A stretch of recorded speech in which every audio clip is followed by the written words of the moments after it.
Nos falar sobre relacionamento de modo geral, né? Isso envolve também namoro, cortejar, né? Como nós queremos chamar, não importa. O importante é que nós devemos seguir os padrões bíblicos, né?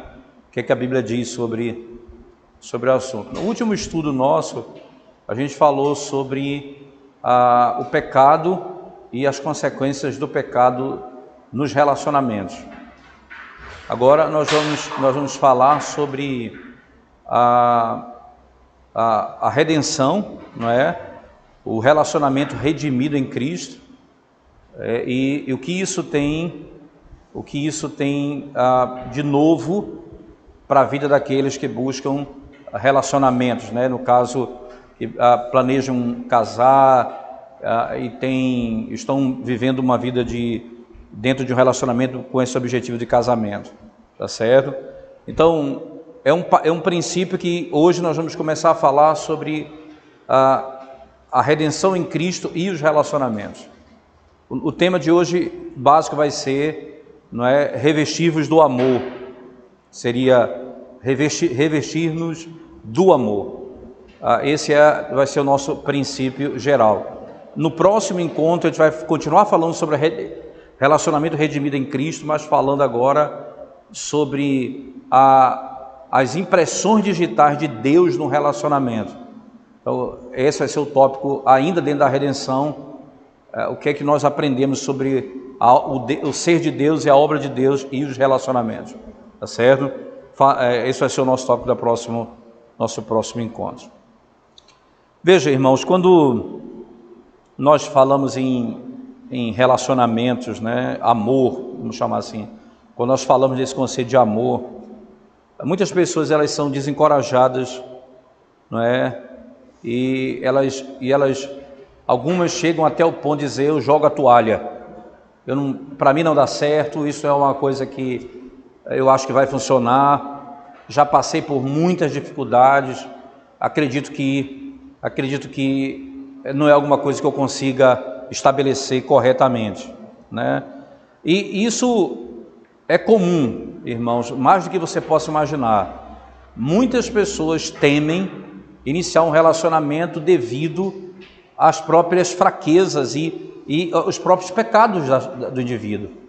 Muitas pessoas têm dificuldade com isso, temores, não é? O que é que ela busca no relacionamento, o que é que ela anseia na outra pessoa, qual é o propósito desse relacionamento. Então, normalmente, com base naquilo que você procura na outra pessoa, você acaba se frustrando de uma certa medida nesse relacionamento, né? É verdade que muitos solteiros esperam casar, é verdade isso, né? Mas muitos temem passar por dificuldades nessa área. E hoje nós queremos mostrar como a redenção em Cristo nos ajudará a lidar com isso, com algumas questões básicas, certo? Veja, se o problema que nós estamos tratando é ruim, é um problema real, a pergunta é: isso pode ser resolvido? Né? É possível resolver? Então, a grande pergunta nossa, ela tem que ir um pouco atrás. Qual é a causa dos problemas que nós temos pessoais e no relacionamento? Pecado. O pecado, ele por natureza, ele gera um problema no relacionamento. Deus nos chamou no relacionamento com Ele. E o pecado quebra a nossa relação com Deus e a relação com o próximo. Então, isso é próprio do pecado. Veja, se Deus pode e Ele veio resolver o problema do nosso pecado, tá certo?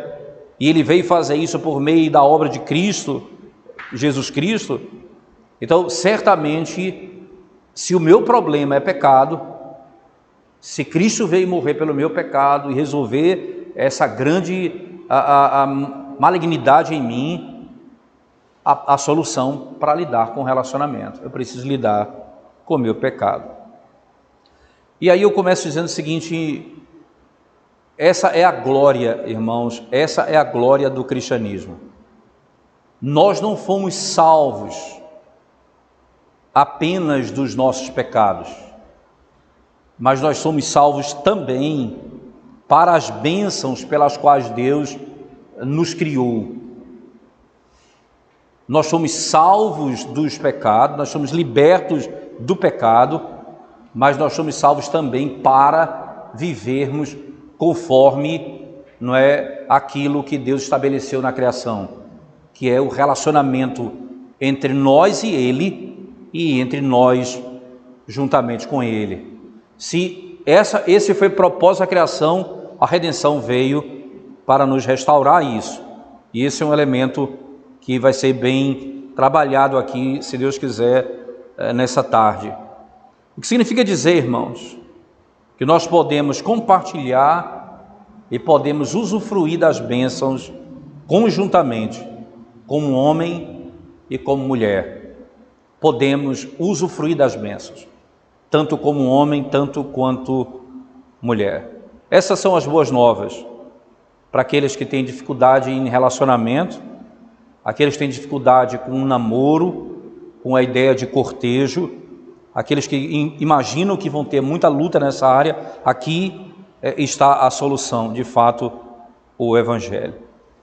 Como eu disse para vocês, nas duas aulas que nós teremos, tanto essa, a primeira e a segunda, nós vamos lidar exatamente acerca da redenção em Cristo e o relacionamento, como a redenção nos ensina acerca do relacionamento.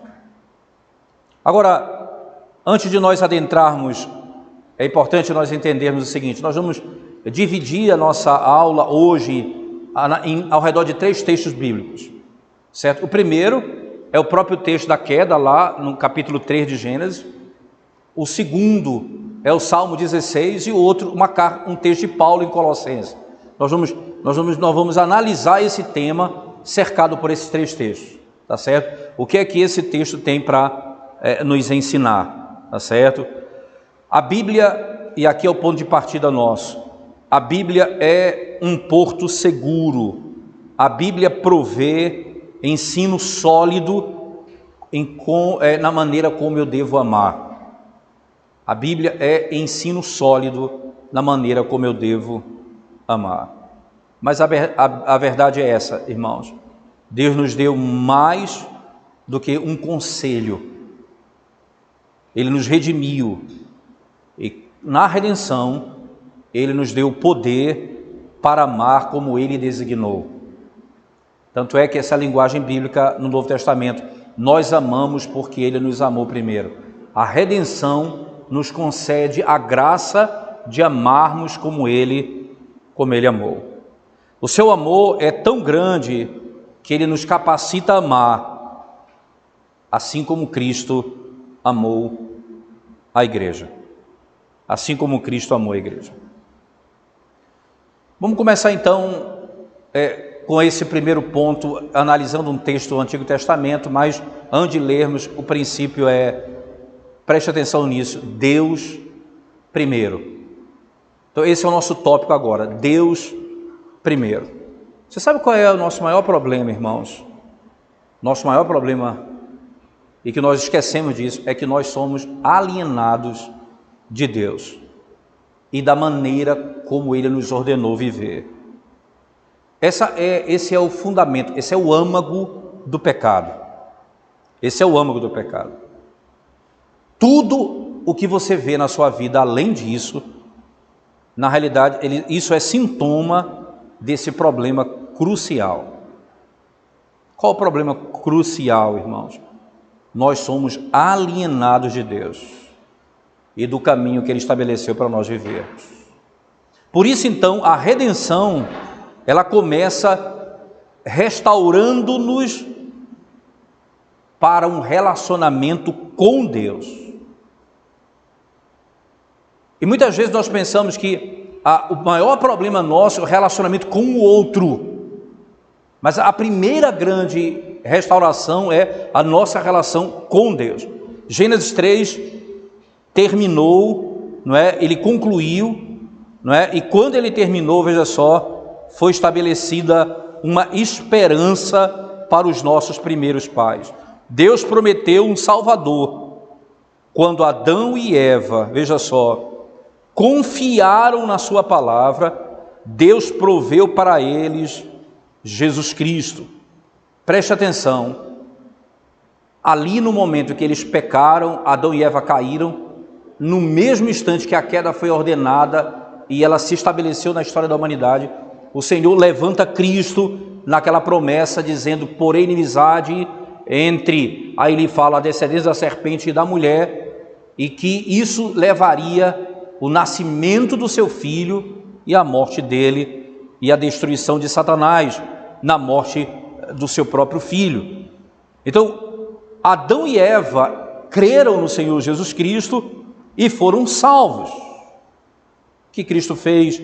Ele matou, como diz a Escritura, um animal inocente no lugar deles e os vestiu com pele de animal, como diz lá em Gênesis 3, verso 21. Gênesis 3, 21 vai dizer isso exatamente. Isso aponta então para o fato de que a morte de Cristo na cruz do Calvário, pelos nossos pecados, foi exatamente para morrer em nosso lugar. Nós somos redimidos pelo sacrifício de Cristo.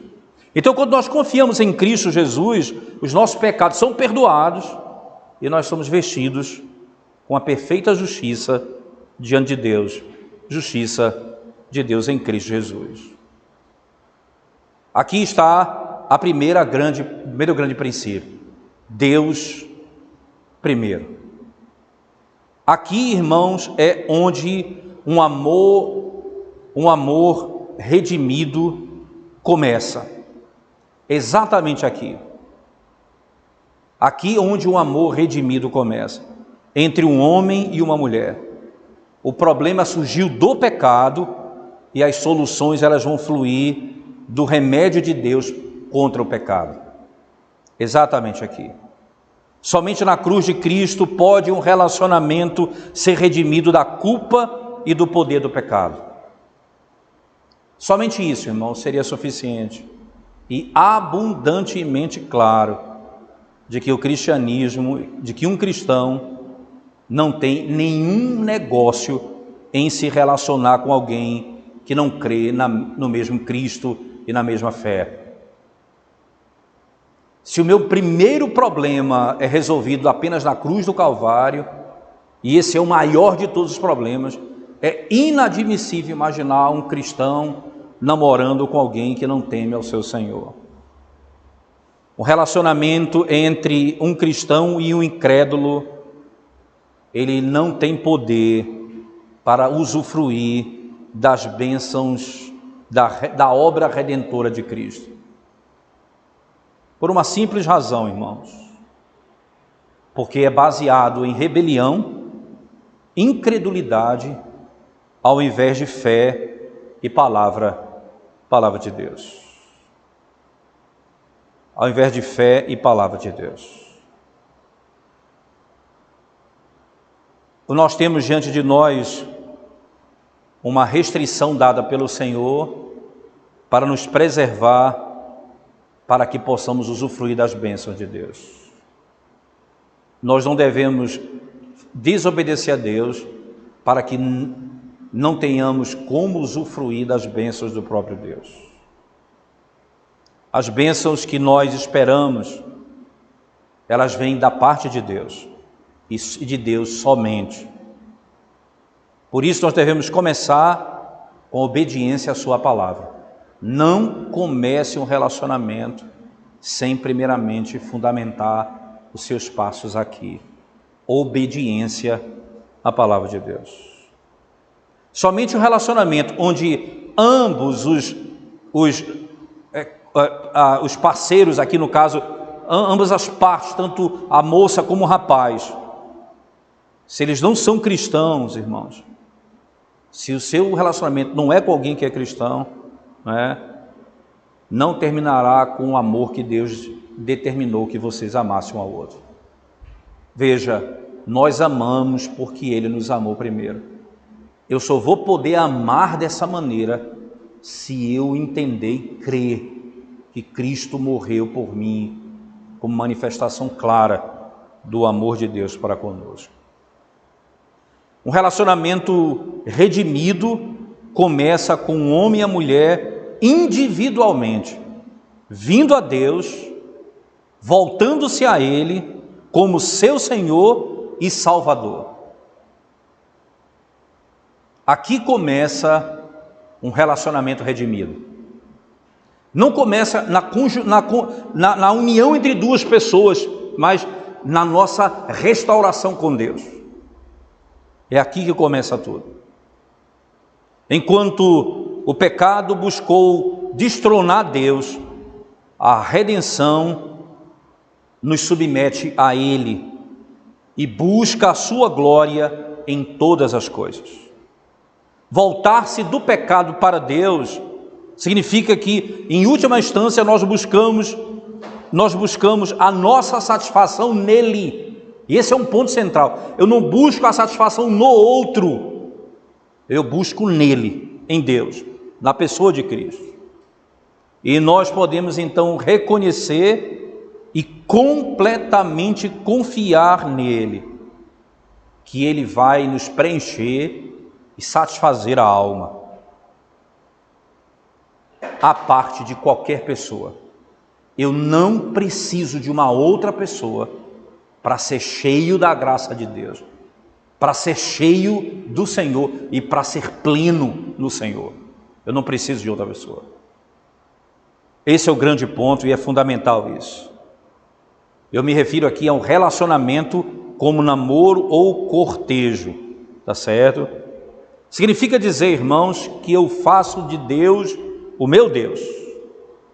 Eu me arrependo de todos os ídolos que dominavam a minha vida. E eu não mais me submeterei aos ídolos que eu me submetia. Agora eu me submeto ao Senhor. Não é a paixão, não é o desejo de ser amado, não é o desejo de ser querido, ou de querer ser olhado, ou de alguém que me ame. Se alguém não me ama, eu não sou feliz. Agora eu estou completo no Senhor. Eu estou pronto para um outro passo.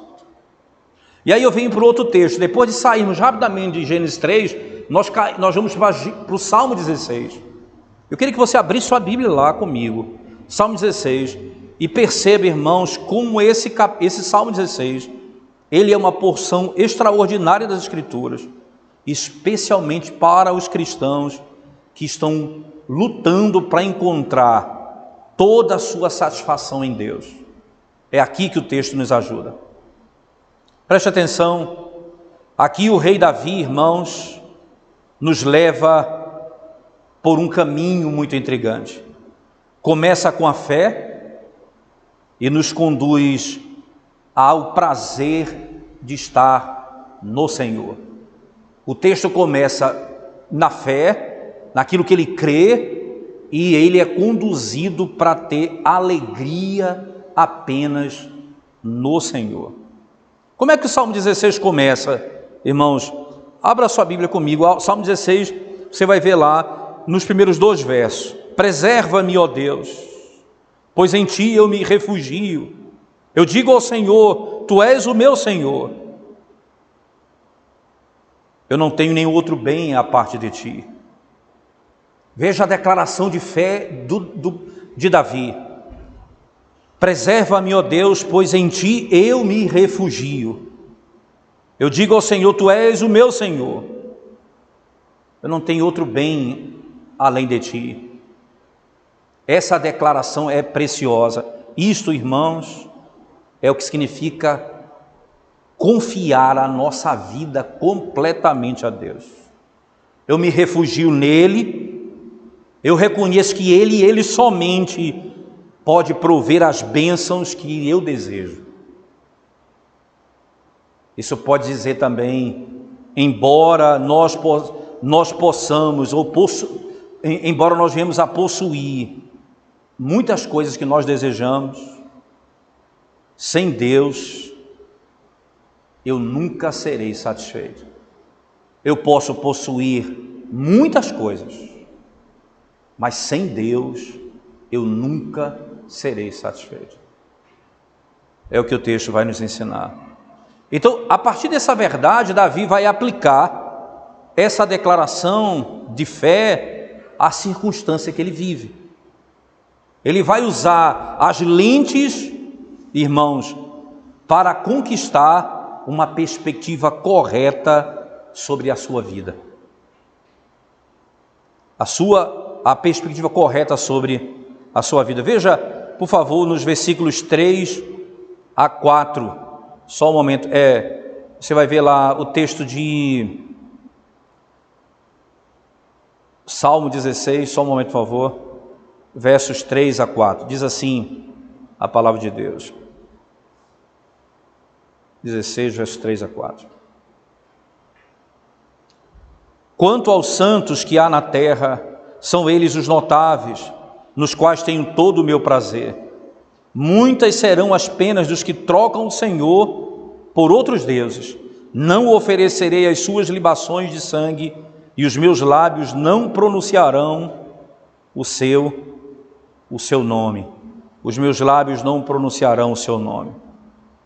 Ao invés de Davi invejar, irmãos, o que os outros parecem ter, ele discerne o fim de tudo que eles têm. Ele resolve não seguir os caminhos daqueles que confiam em si mesmo, e ele passa a confiar no Senhor plenamente. Interessante, aqueles que confiam nos outros deuses, os que têm, como ele coloca no texto, os que têm prazer nesses deuses. Veja, muitas serão as penas dos que trocam o Senhor por outros deuses, os que buscam satisfação em outras coisas. Vão sofrer muito, ele diz. Vão passar por muito sofrimento. Todos aqueles que trocam o Senhor por outros deuses. E o que Davi vai nos ensinar na sequência do texto, irmãos, é que outros podem parecer felizes, mas sem Deus, o coração deles nunca descansará. Ele nunca terá descanso. Por outro lado, o crente pode sempre repousar o seu coração nas mãos de Deus. O crente sempre pode repousar o seu coração nas mãos de Deus. Sabendo que você pode confiar em Deus, sabendo que Deus, Ele vai prover por todas as necessidades da sua vida, o homem piedoso e a mulher piedosa, eles vão se submeter à provisão de Deus e vão louvar a Deus pela sabedoria com que Ele os governa. O Senhor é a minha porção. Veja agora o verso 5 e 6, a declaração de fé que Davi concede.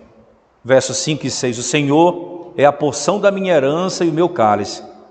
Tu és o arrimo da minha sorte. Cai-me as divisas em lugares amenos.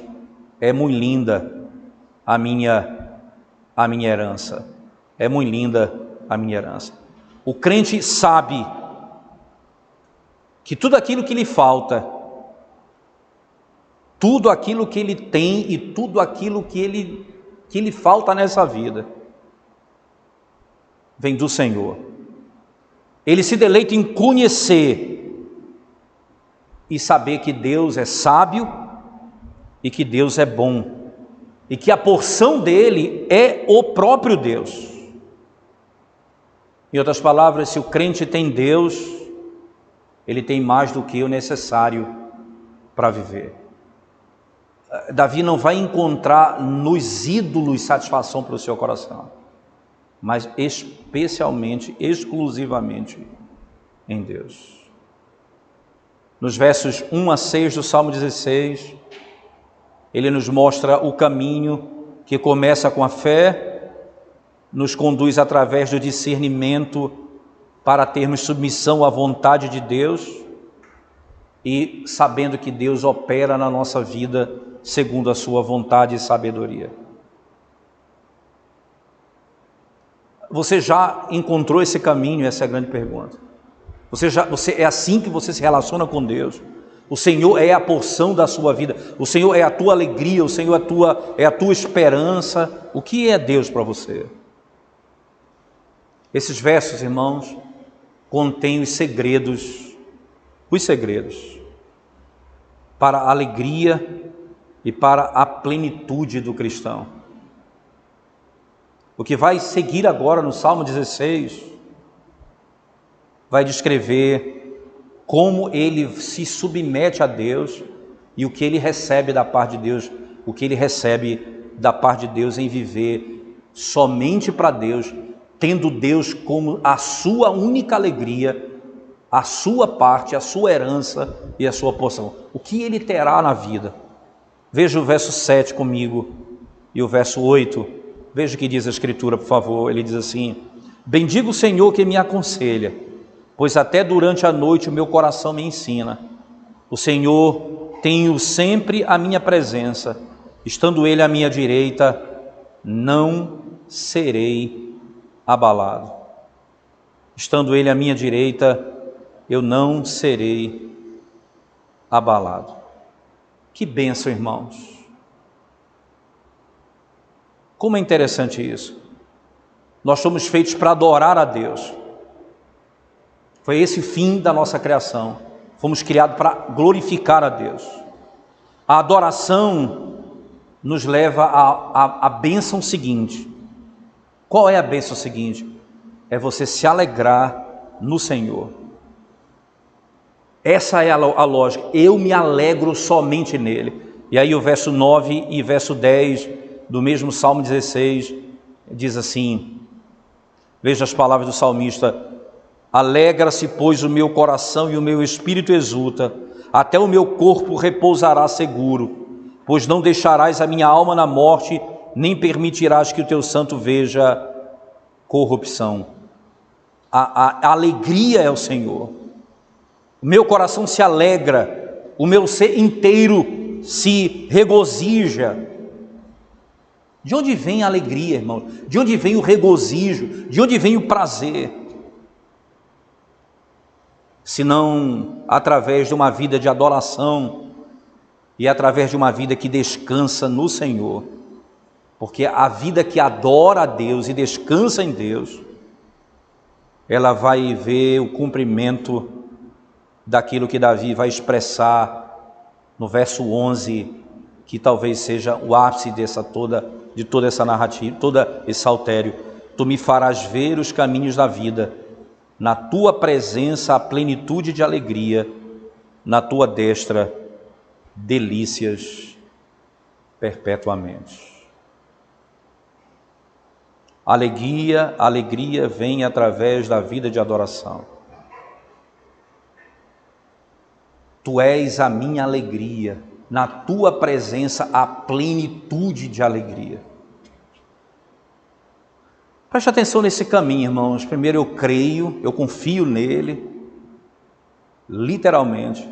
Eu me submeto a ele, eu abandono os ídolos, confio somente nele, e aí eu vou me alegrar, me regozijar e ter pleno prazer somente nele. Esse é o problema dos relacionamentos. As pessoas querem ter no outro aquilo que elas só podem encontrar em Deus. Em Deus.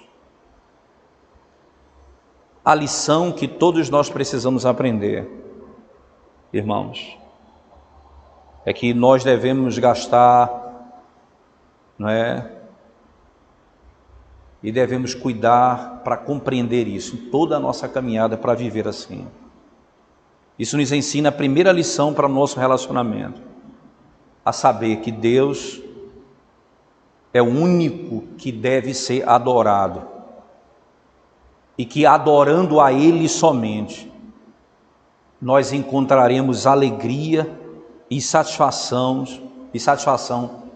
para a nossa alma, a alma que tanto anseia das coisas. Somente assim encontraremos alegria e satisfação. Que liberdade isso dá a um relacionamento, irmãos? Se Deus é minha porção, se Deus é a fonte verdadeira da minha alegria, se Deus é aquele que me satisfaz, então eu estou livre para ser um companheiro ao invés de um consumidor. Eu estou livre para ser um companheiro ao invés de um consumidor. O que significa isso, irmãos?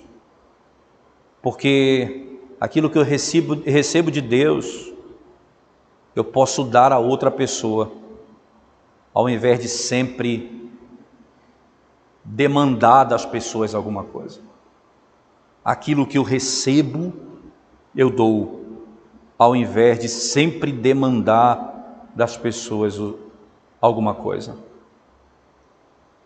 O Richard Phillips vai dizer: eu posso ministrar ao invés de manipular. Se eu sou satisfeito em Deus, eu ministro, não manipulo. Eu sirvo, não busco ser servido. Como, irmãos, um relacionamento muda quando nós não mais queremos buscar ou fazer do outro um ídolo ou um Deus. Por quê? Porque eu confio nele, porque a minha alegria está nele, eu me regozijo nele, não no Senhor. Colocando Deus em primeiro lugar, irmãos, vai mudar radicalmente a maneira como nós nos relacionamos com os outros. Debaixo do pecado, nós tratamos uns aos outros de uma maneira. Redimidos, nós encontraremos uma nova maneira de amar. Considere, irmãos, como o relacionamento idólatra parece, ou como ele se manifesta. Um relacionamento que está debaixo do poder do pecado, no qual o lugar de Deus foi tirado e colocado outro no lugar. Nós somos adoradores, e tudo aquilo que nós adoramos, nós descansamos e nós servimos. Muitos homens, irmãos, o sucesso para muitos homens é o seu Deus. Eles adoram o sucesso e servem o sucesso. Para outros é o prazer, é a fama. As mulheres frequentemente adoram a beleza ou o desejo de se apaixonar, de ter um relacionamento. O desejo dela é se apaixonar por alguém. E tudo aquilo que você adora é porque você acha que isso fará a sua vida funcionar. Eu não estou bem porque eu não encontrei alguém ainda que me conceda tais coisas. E eu penso, isso vai me dar segurança contra a hostilidade desse mundo. Isso vai me dar satisfação. E em última instância, isso será o meu Deus. Então, quando o idólatra diz, eu te amo, quando o idólatra olha para uma moça idólatra olha para um rapaz e diz, eu te amo, sabe o que ela está dizendo? Você é o meio pelo qual eu quero conquistar aquilo que eu desejo. Você está servindo as minhas necessidades. E as minhas esperanças estão seguras em você. Como que debaixo desse pecado, um homem e uma mulher se relacionam, irmãos, um com o outro? Você sabe qual é a palavra-chave para esse tipo de relacionamento debaixo do pecado? Manipulação. Usa-se variedade de táticas. O homem manipula a mulher para ter aquilo que ele quer. E serve os deuses que ele mesmo adora. A mulher servindo os seus próprios deuses, manipula o rapaz, ou o marido, ou o namorado, para ter algo em troca. Então, se existe compatibilidade entre adoradores e ídolos iguais, veja, se nós adoramos o mesmo ídolo, não debaixo da iniquidade, então parece que encontramos um ponto comum. Nessa situação, parece que existe pouco conflito. Parece que existe um pouco conflito. Mas é verdade que haverá quase nenhuma intimidade, como Deus intencionou para esse relacionamento. Isso é interessante. Nunca essa paz vai reinar por muito tempo, porque a demanda que eu tenho no outro para satisfazer o meu coração, vai chegar o momento que ele não vai poder me dar aquilo que eu quero, porque é só Deus que satisfaz a minha alma. E quando ele não me concede o que eu quero, começam os conflitos que são quase impossíveis de se administrar.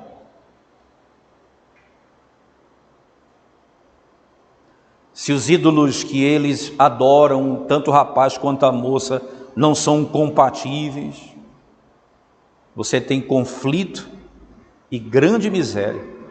É o que vai acontecer, não tenha dúvida disso. Cada um quer alguma coisa que o outro pode dar. E cada um quer conquistar alguma coisa. Um quer ser rico, outro quer ser famoso, outro quer ter sucesso, outro busca o prazer, outro só quer ter uma paz pessoal. Mas se o outro tem alguma coisa que o outro quer, veja, eu tenho alguma coisa que ele quer, então ela vai servir ou me servir, e ela vai buscar essas coisas. Isso passa a governar o seu coração. Eu quero buscar alguma coisa do outro com o objetivo de estar contente. Eu quero alguma coisa do próximo para poder estar feliz. O casal é pego, baseado em mútua manipulação. Um manipula o outro para ter aquilo que ele quer. Normalmente, irmãos, um homem e uma mulher são motivados a agradar um ao outro. Isso é comum no primeiro dia dos relacionamentos. Se o homem é um egoísta, a mulher aprende a viver elogiando. É engraçado isso, ele é egoísta, ele só pensa em si mesmo. Então, para não ter problema, o que é que ela faz? Para viver em paz com ele, ela dá a ele aquilo que ele quer. Você é bom, você é o melhor, você é melhor de todo mundo, e aquilo é o que enche o coração dele. Ela sabe que quando ela dá isso a ele, ela receberá aquilo que ela quer em troca. O ídolo dele é servido, e o ídolo dela será recompensado, de uma forma ou de outra. Se a mulher, ela tem ambição nesse mundo,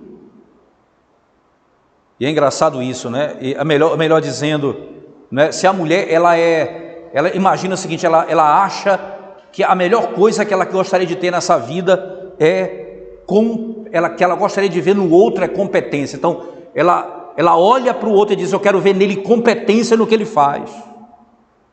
E o que é que o homem vai fazer? Exibir competência. Não é assim que muitas vezes o relacionamento funciona? O cara tem que ser, para mim, um homem tem que ser trabalhador, né? Tem um negócio interessante na nossa linguagem, é bíblico isso. Mas a pessoa saber, já se ele for trabalhador, então o que o cara vai dar para ela? Trabalho. Eu vou ser trabalhador. Ela quer o quê? O que é que ela deseja? É isso, então eu vou dar isso. E o que é que vai acontecer na prática? Isso vai ser muito bom no início. Então ela vai olhar para o marido e dizer assim: olha, você é um homem muito competente, né? Você é muito capaz de fazer as coisas. Ela olha para ele e diz: você realmente é esse homem. E ele olha para ela e diz: não é isso que você quer? Eu vou dar muito mais ainda. Eu vou trabalhar mais, eu vou servir mais. Os ídolos são servidos, os ídolos são colocados. E assim o relacionamento parece caminhar. Mas quando o relacionamento vai caminhando, irmãos, e cada um começa a ver como as coisas estão funcionando, e eles percebem que aquilo que ele anseia nunca é satisfeito, e aquilo que ela anseia nunca é satisfeito, porque eles estão querendo fazer do outro aquilo que o outro pode dar, somente aquilo que Davi encontrou em Deus, satisfação. Nunca eu vou conseguir no outro aquilo que só Deus pode dar. E o homem começa a agir segundo a atitude que a mulher quer. Mas o que é que vai acontecer? Logo ela vai dizer assim: poxa, ele passa muito tempo trabalhando, não para, ele não para em casa. Mas ele não era isso que você alimentava, não é isso que ele queria e você deu a ele? Agora ele não tem tempo para a nossa família, ele vive na rua o dia inteiro, trabalha dia e noite, não para em casa. Aí ela começou a olhar, ele diz assim: eu quero uma mulher bonita. E ela então passa a querer dizer o que vai satisfazer o coração dele é a beleza. Então ela passa a vida buscando beleza exterior. Começa o ressentimento. Ele trabalha muito, ela não é bonita o suficiente, ela demanda muito tempo e atenção minha. Aquilo que aparentemente estava muito bom começa a se voltar contra nós. Ele não dá atenção. Ele é muito bem, ele é um excelente trabalhador, mas ele não dá atenção devida à nossa casa. E começa a falar os ídolos. A mulher diz: ele não é suficiente, ele não é confidente, ele não é uma pessoa de confiança, ele não presta atenção em mim. Eu busco a beleza, ele não olha mais para mim. E o que eu fazia era para ele, agora ele não vê, ele não procura mais a beleza em mim.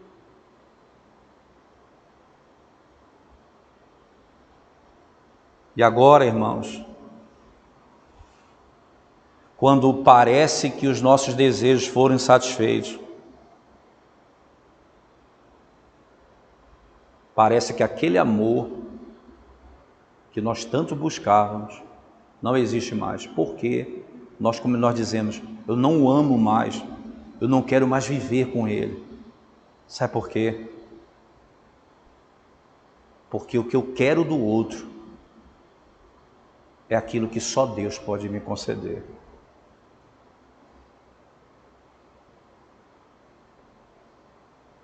A confiança, o que eu desejo no outro é o que só Deus pode me conceder. Esse amor egocêntrico, ele promove manipulação. E quando a manipulação não funciona mais, o amor terminou na linguagem do mundo, na linguagem dos ímpios. Eu não amo mais, nós vamos nos separar, porque aí o termo novo, ou não tão novo, incompatibilidade. Por que incompatibilidade? É porque agora os meus ídolos não são mais satisfeitos, e os ídolos deles não são mais satisfeitos. Isso não traz paz para a minha alma, isso não traz alegria para mim. Um idólatra, ele tem um contrato implícito com o seu ídolo. Ele tem um contrato implícito com o seu ídolo. Quando chega na área da manipulação, nós podemos usar muitas estratégias.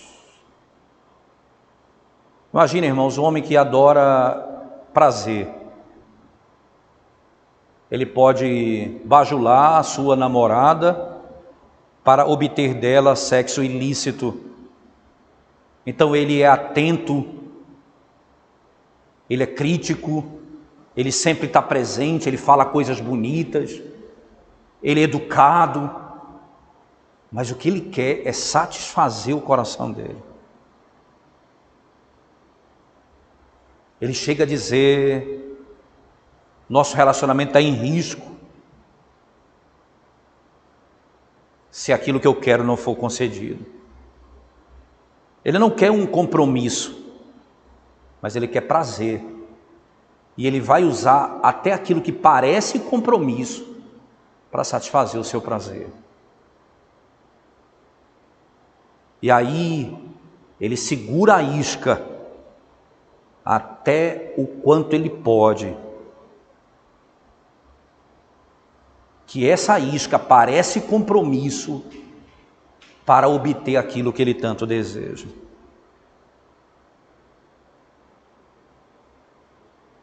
Quando ele obtém aquilo que ele deseja, a tática não importa mais. O ponto é que ele usou manipulação para ter aquilo que ele deseja. É essa maneira que os idólatras amam trabalhar. Eles querem adquirir alguma coisa do outro e eles se disfarçam de beleza, de compromisso, de amor para obter aquilo que não é próprio dele. Quando se trata de manipulação, não é diferente para a mulher. A mulher, ela pensa que o casamento vai fazê-la feliz.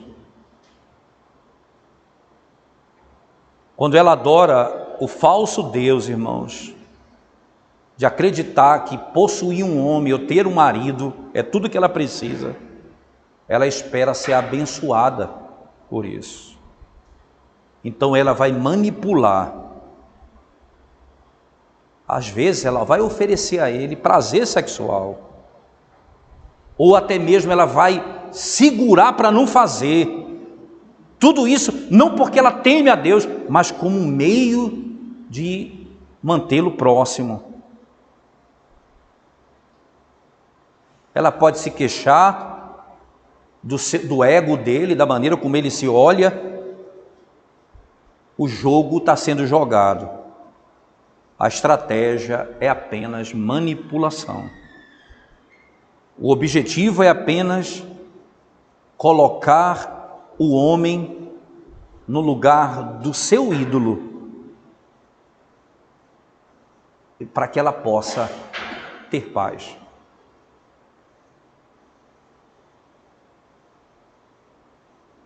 Tudo isso nós podemos fazer. Tudo isso aqui, irmãos, são exemplos soltos.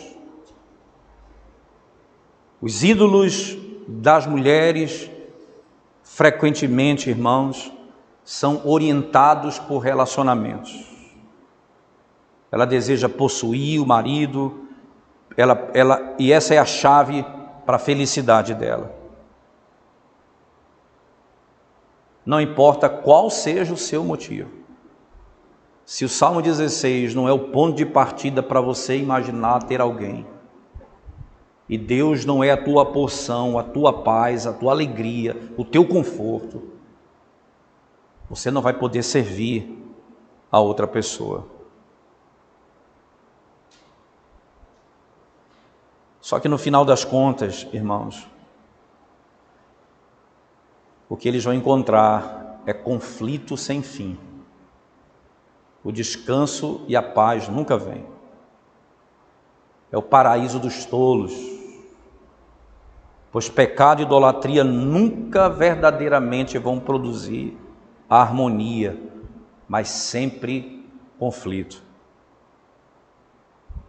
Mas sempre conflito. Um relacionamento baseado em idolatria, só em idolatria, só pode terminar em manipulação e conflito. Mas como é diferente, irmãos, quando o homem e uma mulher, conjuntamente, adoram o verdadeiro Deus.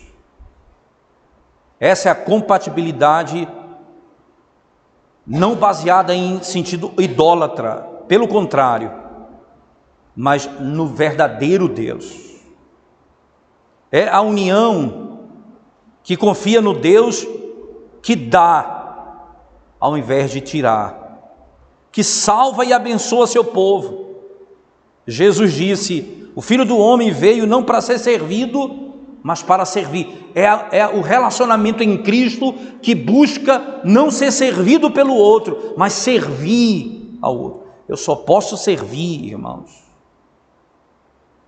se eu sou satisfeito em Deus. Se eu não sou satisfeito em Deus, eu não faço outra coisa senão buscar satisfação no outro. Satisfação no outro. Se as nossas satisfações ou necessidades são satisfeitas em Deus, eles podem usufruir do relacionamento de serviço um para com o outro. Você já pensou nisso?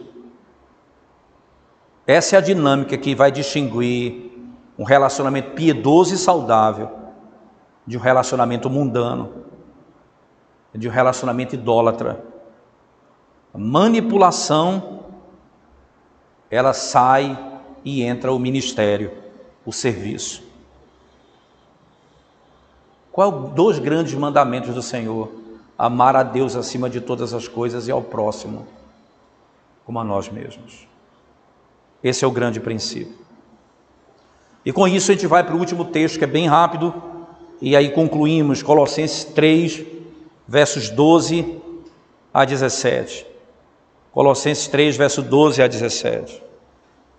Preste atenção, irmãos, o que Paulo descreve nesse texto de Colossenses 2, aqui, dos versos, Colossenses 3, versos 12 a 17. O que Paulo estabelece aqui, o que ele descreve aqui, são as fontes da graça de Deus e a nossa resposta em relacionamento para com os outros. Vamos abrir o texto lá, irmãos, Colossenses 3, por favor, versos 12 a 17. Veja o que diz as Sagradas Escrituras. Colossenses capítulo 3, verso 12 a 17. Revesti-vos, pois, como eleitos de Deus. Revesti-vos, pois, como eleitos de Deus, santos e amados, de ternos afetos de misericórdia, de bondade, de humildade, de mansidão, de longanimidade. Suportai-vos uns aos outros, perdoai-vos mutuamente, caso alguém tenha motivo de queixa contra outrem. Assim como o Senhor vos perdoa, assim também perdoai-vos. Acima de tudo isto, porém, esteja o amor, que é o vínculo da perfeição. Seja a paz de Cristo o árbitro em vosso coração, a qual também foste chamados em um só corpo, e sede agradecidos.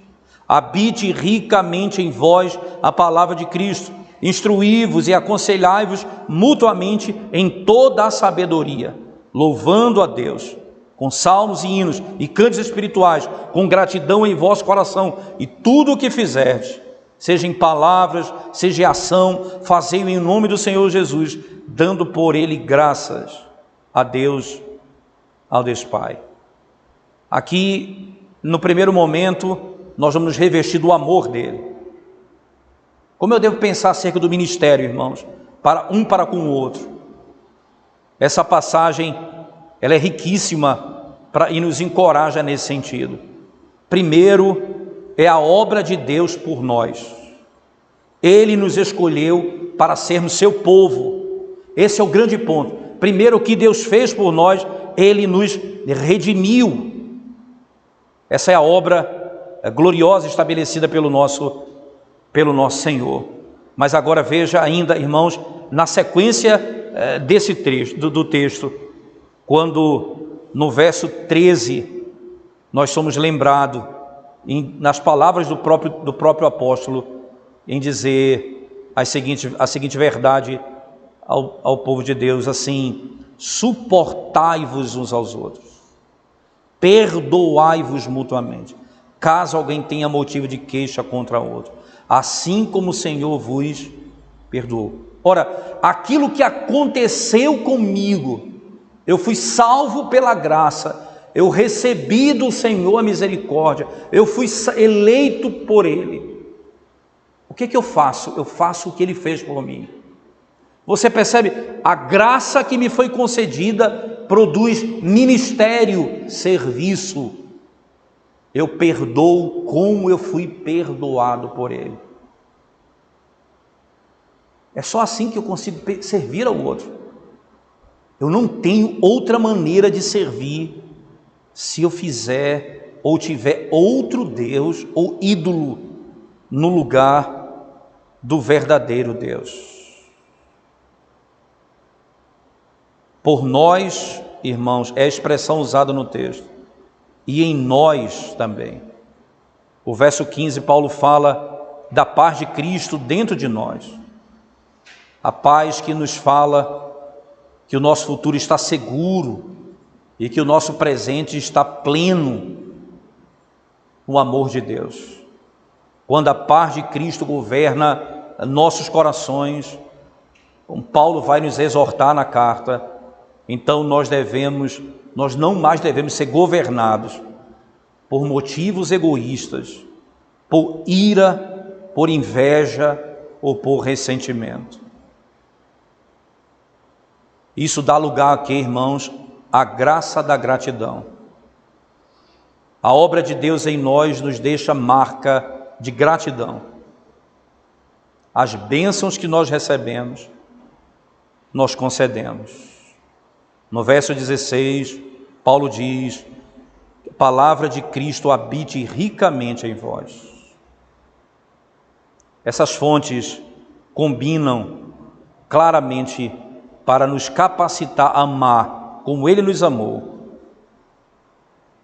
A paz de Cristo, a graça da gratidão e a vida de Deus e a palavra de Deus é o que nos dão condições de fazer o que Ele fez por nós. Nós amamos como Ele nos amou, nós perdoamos como Ele nos perdoou. Se eu quero aprender a amar, essa é a maneira. Permitindo que Cristo governe o seu coração, com gratidão, fazendo com que a palavra habite ricamente em você, ensinando e admoestando no caminho do amor de Deus. Essas são as fontes. Essas são as fontes. E para concluirmos, Paulo aqui apresenta a resposta ao amor de Deus por nós em 2 passos. Primeiro, nós permitimos sua graça, irmãos, que essa graça ela modele a nossa vida. Revistai-vos como escolhidos de Deus, santos e amados, com compaixão, bondade, humildade, mansidão e paciência. Significa dizer, se você espera tornar-se um tipo de pessoa que vai ter sucesso no relacionamento, você deve começar cultivando essas virtudes do verso 12 do capítulo 3 de Colossenses. Se você está em um relacionamento e você deseja crescer de forma saudável, você precisa focar nessas coisas. Essa é a maneira, irmãos, de amar. Responder à graça de Deus, mostrando compaixão, agindo com bondade, através da humildade, mansidão e paciência. É assim que eu vou viver. E no segundo passo e último, ele vai empregar 3 virtudes, ou melhor, ele vai empregar essas virtudes mostrando como elas se manifestam diante do pecado. literalmente diante do pecado. Você deve suportar um ao outro, não deve se queixar um do outro. Eu devo perdoar um ao outro. Eu perdoo, eu suporto, mesmo quando você foi ferido. É impossível crescer num relacionamento, irmãos, a menos que o pecado possa ser conquistado por arrependimento e por amor perdoador. Se você vai amar, você deve ser capaz de humilhar-se a si mesmo, em arrependimento. E Paulo conclui no verso 14 dizendo: e acima de todas essas coisas, revistáveis do amor, que é o vínculo da harmonia, da perfeição. Um relacionamento romântico começa com atração, então cresce para a afeição um pelo outro. Mas o relacionamento maduro, firmado na palavra de Deus e na piedade, ela vai produzir um desejo de abençoar, a vontade de se sacrificar e o desejo de servir. O relacionamento no pecado é atração e afeição. O relacionamento no Senhor, ele vai crescer literalmente, vai produzir em nós o desejo de abençoar, de servir, de sacrificar ao meu próximo. Esse é o amor que nós estamos vinculados, irmãos, e que o mundo não conhece. O resultado das pessoas que amam como a palavra de Deus manda amar é que há unidade. Ele chama perfeita harmonia, é o que Paulo chama no final. Perfeita harmonia. Enquanto que no pecado é o divórcio, é o inferno no lar, é a destruição da família. Enquanto você está pronto para servir, para se arrepender, para perdoar, para poder se até mesmo se sacrificar pelo outro. Isso tudo porque Deus em Cristo fez isso por você.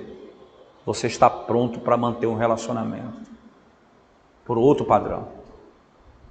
Não, o outro não é o meu ídolo.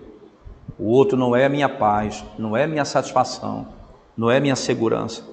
Deus é tudo isso para mim. Se assim for, nós teremos um relacionamento redimido pelo Senhor. Esse é o desejo sincero, irmãos, do nosso coração.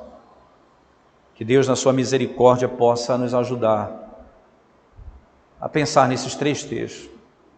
Gênesis 3, o texto do Salmo 16 e Colossenses 3, verso 12 até o verso 17. Lembre desse texto quando você for meditar acerca do que Deus requer de um relacionamento redimido no Senhor. Vamos orar nesse momento. Obrigado, Senhor, pelo privilégio de podermos estudar a Tua Palavra e aprendermos mais do Senhor. Reconhecemos a necessidade, ó Deus, de vivermos em submissão a Ti. Reconhecemos a necessidade de amarmos como o Senhor nos amou. E quantas vezes o nosso amor, o nosso desejo apenas é ser servido, é não servir, não sacrificar pelo outro. É ser perdoado e não perdoar. É requerer sacrifício do outro e não sacrificar-se. Por isso, temos pecado contra o Senhor. E acima de tudo, quando fazemos do próximo, quando buscamos relacionamento para encontrar satisfação, Senhor, plena, que só existe em Ti. Perdoa-nos quando falhamos e pecamos. Em nome de Jesus nós oramos. Amém.